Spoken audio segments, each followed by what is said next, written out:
స్తోత్రం హల్లెలూయా. ఎవరు సమీపించలేని తేజస్సులో నివసించు నా యేసయ్యా, నీ మహిమను ధరించిన పరిశుద్ధులు నా కంట పడగానే ఏమవుదును నేనేమవుదును, ఏమవుదును నేనేమవుదును. ఎవరు సమీపించలేని తేజస్సులో నివసించు నా యేసయ్యా, ఇహలోక బంధాలు మరసి నీ ఎదుటే నేను నిలసి, ఇహలోక బంధాలు మరసి నీ ఎదుటే నేను నిలసి, నీవిచ్చే బహుమతులునే స్వీకరించి నిత్యానందములు పరసించు వేళ ఏమవుదును నేనేమవుదును, ఏమవుదును నేనేమవుదును. ఎవరు సమీపించలేని తేజస్సులో నివసించు నా యేసయ్యా, నీ మహిమను ధరించిన పరిశుద్ధులు నా కంట పడగానే, నీ మహిమను ధరించిన పరిశుద్ధులు నా కంట పడగానే ఏమవుదును నేనేమవుదును, ఏమవుదును నేనేమవుదును. ఎవరు సమీపించలేని తేజస్సులో నివసించు నా యేసయ్యా, పరలోక మహిమను తలంచి నీ పద పద్మములపై ఒరిగి, పరలోక మహిమను తలంచి నీ పద పద్మములపై ఒరగి, పరలోక సైన్య సమూహాలతో కలిసి నిత్యారాధనని చేయు ప్రశాంత వేళ, పరలోక సైన్య సమూహాలతో కలిసి నిత్యారాధనని చేయు ప్రశాంత వేళ ఏమవుదును నేనేమవుదును, ఏమవుదును నేనేమవుదును. ఎవరు సమీపించలేని తేజస్సులో నివసించు నా యేసయ్యా, జయించిన వారితో కలిసి నీ సింహాసనం నీ చేరగా, జయించిన వారితో కలిసి నీ సింహాసనం నీ చేరగా, ఎవరికి తెలియని ఓ కొత్త పేరుతో నిత్య మహిమలు నన్ను పిలుసు ఆ శుభవేళ ఏమవుదును నేనేమవుదును, ఏమవుదును నేనేమవుదును. ఎవరు సమీపించలేని తేజస్సులో నివసించు నా యేసయ్యా. హల్లెలూయా. స్తోత్రం. మీ అందరికి వందనాలు. దేవుడి స్తోత్రం. దేవుని మాటలు విందాం, కుసేపు శ్రద్ధగా విందాం. యేసయ్యా పాపాలు క్షమించారని వాళ్ళందరూ విచిత్రంగా చూస్తున్నారు. పాపాలు క్షమిస్తాకి ఈయనెవలో పాపాలు క్షమించేది దేవుడు, ఈయన పాపాలు క్షమించాడేంటి, క్షమించినాడేంటి, ఈయన బాధ కొత్తగా ఉంది అని అంటున్నారు. అంటే ఇప్పుడు మంచి చేయరు, వాళ్ళు చేయరు, చేసే వాళ్ళని చేయనివ్వరు, వాళ్ళు చేయరు, చేసే వాళ్ళని చేయనివ్వరు. మంచి చేతంటే వాళ్ళకే అతని మీద నేరం మోపాలని చూస్తున్నారు అన్నమాట. యేసయ్య మీద నేరం మోపాలని చూస్తున్నారు వీళ్ళు. దేవుడు స్తోత్రం. స్తోత్రంటే అప్పుడు దేవుడు అన్నాడు, యేసయ్య పక్షవాయువు గలవానితో నీ పాపములు క్షమించబడి ఉన్నవని చెప్పుట సులభమా అంటే వాళ్ళ హృదయంలో మాటలు విన్నాడన్నమాట. ఈయన అప్పుడు అంటున్నాడు, ఆయన పాపాలు క్షమించబడి ఉన్నాయని చెప్పుట సులభమా, నీ పరిపెత్తుకుని నడుమని చెప్పుట సులభమా అన్నాడన్నమాట యేసయ్య. వాళ్ళందరూ వాటికి సమాధానం ఏం చెబుతారు? వాళ్ళు ఒకరి మీద నేరం మోపేవాళ్ళు. వాళ్ళు ఆ నేరం మోపేవాళ్ళు మనం ఏదన్నా అడిగితే సమాధానం చెబుతారా? చెప్పరు. దేవుని స్తోత్రం. అయితే పాపములు క్షమించుటకు భూమి మీద మనిషి కుమారునికి అధికారము కలదని మీరు తెలుసుకునేవాళ్ళేను. భూమి మీద మనిషి కుమారునికి అధికారం ఉందంట. పాపాలు క్షమిస్తాకి యేసయ్యకి అధికారం ఉంది. అధికారం కలదని చెప్పాడన్నమాట. చెబితే దేవుని స్తోత్రం, హల్లెలూయా. అప్పుడు ఆ పక్షవైపు గల వాణిని చూసి, నీవు లెగిసి నీ పరిపెత్తుకుని నీ ఇంటికి పొమ్మని నీతో చెప్పుస్తున్నానని నేను అన్నాడన్నమాట. నీ పరిపెత్తుకుని ఇంటికి వెళ్ళమన్నాడు. యేసు దగ్గర వస్తే స్వస్థ కలిగిద్ది, ఆరోగ్యం కలిగిద్ది, నెమ్మది కలిగిద్ది, అన్నీ కలుగుతాయి. యేసయ్య లేకుండా ఉన్నాం అనుకో మన హృదయంలో అంతా శాపమే. మన అంతా ఒకరికి రోగాలు వస్తాయి, ఒకరికే సంబంధం ఉండదు.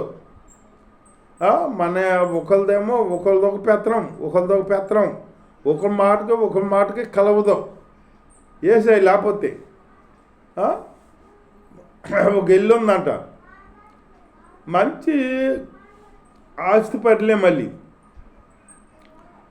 వాళ్ళకి సమాధానం లేదు. భార్య భర్తలకి అసలు మాటలే లేవు. భర్త జాబ్ నుంచి వచ్చాడు అనుకో, అక్కడ టేబుల్ మీద ఆహారం పెట్టి ఆ సీటీ ముక్కకు రాసి ఆడ పెట్టి పిల్లోడికి చెబుద్ది. వాళ్ళ పిల్లోడికి చెబుద్ది అక్కడ సీటు పెట్టానని. అక్కడ సీటు పెట్టింది మమ్మీ అని చెబితే అప్పుడు వెళ్ళి చూసుకుంటే అప్పుడు అక్కడ ఆహారం అయి పెట్టింది మాట. అది తిని వచ్చి, అంతేగాని వాళ్ళకి మాటలు లేవు, సమాధానం లేదు. సమాధానం అంటారు, సమాధానం లేదు. యేసయ్య నమ్ముకుంటే సమాధానకర్త దేవుడు, సమాధానం ఉండాలి. సమాధానం లేకుండా అసమాధానం చేత ఉంటారు. ఒక ఇంటికంట ఒక దైవజనుడు వెళ్ళానంట. వెళ్తే ఆ ఇల్లు చక్కగా ఉందంట, పెద్ద ఇల్లు చక్కగా ఉంటే వాళ్ళు కూర్చుని ఆ దైవజనుడు అన్నాడట, అమ్మ నీకు మంచి గృహం ఇచ్చాడమ్మా దేవుడు, మంచి గృహం ఇచ్చాడు, చాలా బాగుందమ్మా అని అంటే ఆవిడ అందట, నీకు ఇది బాగుందా, నీకు ఈ గృహం బాగుందేమో కానీ నాకు అసలు ఏం బాగోల, నాకు అసలు సమాధానం లేదు అన్నాడు. ఏంటమ్మా ఇంత మంచి ఇస్తే దేవుడు, పడుకుని చూసేదానికి ఒక టీవీ, వంట చేసి చూసేదానికి ఒక టీవీ, బెడ్రూమ్లో హాల్లో కూర్చొని చూసేవాడికి ఒక టీవీ, ఏడు సన్నీళ్ళు అన్నీ ఉంటాయి. ఒక మర తిప్పితేనేమో ఏడు వస్తాయి, ఒక మర తిప్పితే సన్నీళ్ళు వస్తాయి. అన్నీ ఉన్నాయి ఇంటికి, అన్నీ ఉన్నాయి కానీ సమాధానం లేదు వాళ్ళకి. ఎందుకనే సమాధానం లేకపోతే ఏంటమ్మా అంటే అప్పుడు ఆవిడ చెప్పిందంట, యేసన్ గారు నాకు 2 కొడుకులు, వాళ్ళిద్దరికి పెళ్లి చేశాను. పెళ్లి చేస్తే మొన్న పెద్దోడికి వాళ్ళ ఆవిడ పెద్దోడిని కొట్టింది, అచ్చరి చెయ్యిరిపోయింది. నేను వెళ్తే నన్ను గోడకేసి చదివింది, నా పళ్ళు పోయింది అందట. సమాధానం లేదు.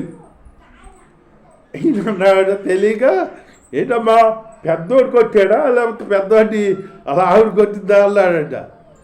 పెద్దోడిని అలా ఆవిడ కొట్టిందయ్యా, ఆయన చెరి ఇరిగిపోయింది అని అందంట.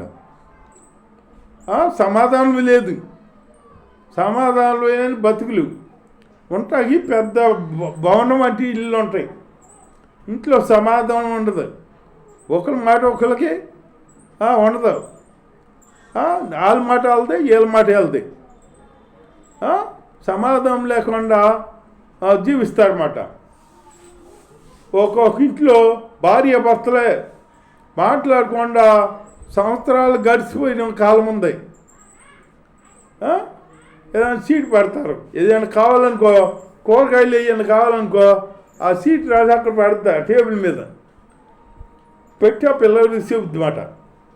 ఆ పిల్లడికి చెబితే ఆ పిల్లడు చెబుతాడు. అప్పుడు ఆ సీట్ ఎత్తుకెళ్ళి కాయగూరలు పట్టుకొస్తాడనమాట.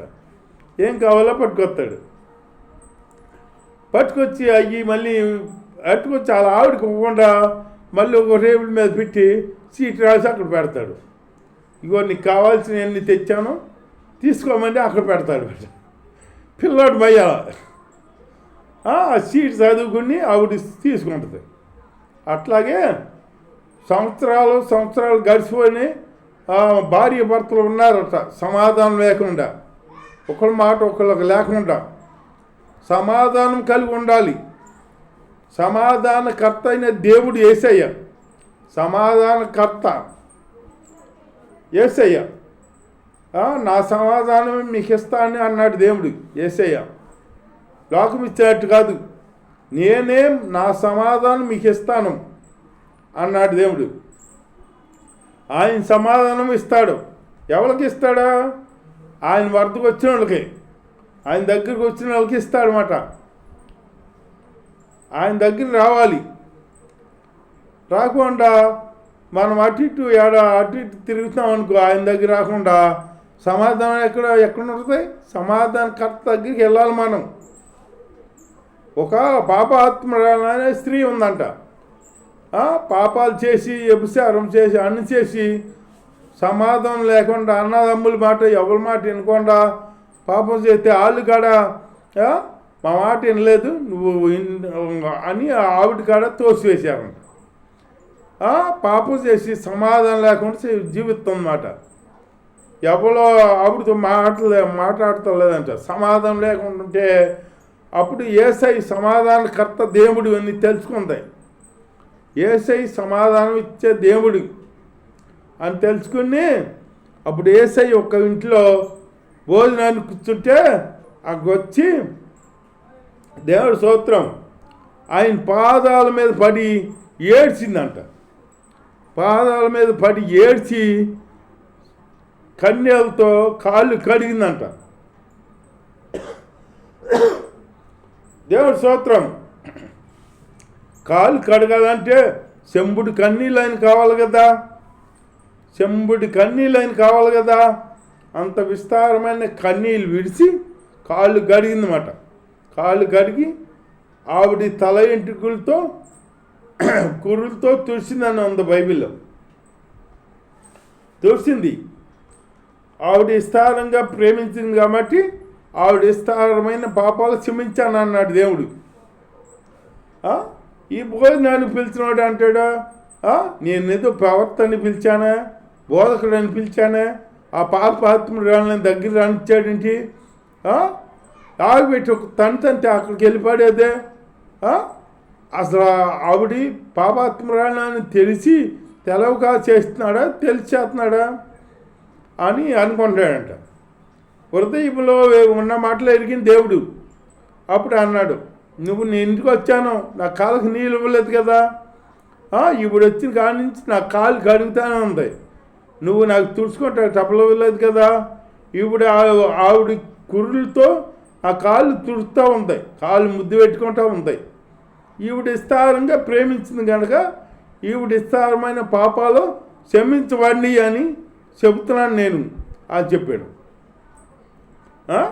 సమాధానకర్త, పాపాలు క్షమించే దేవుడు, అన్నీ ఇచ్చే దేవుడు యేసయ్య. ఆ దేవుడి దగ్గరికి వచ్చి మనం సమాధానం పొందుకుంటూ ఆయనలో అన్ని రకాలుగా ఉన్నతంగా జీవిద్దాం. దేవుడి వాక్యం దీవించుగాక. ఆమేన్. హల్లెలూయా.